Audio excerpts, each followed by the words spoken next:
Iran ने Israel की जानिब 100 ड्रोन्स छोड़े हैं। आयतुल्लाह खामनेई ने ईरानी फौज को इजराइल पर जवाबी हमले का हुक्म दे दिया है। ईरानी कमांडर अब्दुल रहीम की जानिब से बताया गया है ईरान ने चंद घंटों में इजराइल की जानिब 100 ड्रोन्स लॉन्च कर दिए हैं।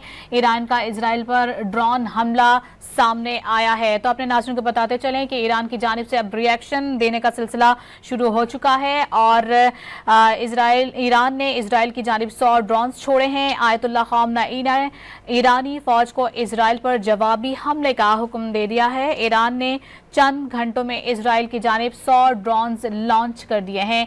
ईरान का इजराइल पर ड्रोन हमला, खबर एजेंसी का यह बताना है कि 100 ड्रोन्स है जो कि इजराइल की जानिब ईरान की जानिब से छोड़े गए हैं और आयतुल्लाह खामनेई ने भी ईरानी फौज को इजराइल पर जवाबी हमले का बाकायदा तौर पर हुक्म दे दिया है। यह अहम तरीन अपडेट है जो कि अपने नाज़रीन तक हम पहुंचा रहे हैं कि अब जवाबी कार्रवाई का आगाज कर दिया गया है। बाकायदा तौर पर ईरान की जानिब से ईरान ने इजराइल की जानिब 100 ड्रोन्स छोड़े हैं। आयतुल्लाह खामनेई ने ईरानी फौज को इजराइल पर जवाबी हमले का हुक्म दे दिया है। ईरान ने चंद घंटों में इजराइल की जानिब 100 ड्रोन्स लॉन्च किए हैं।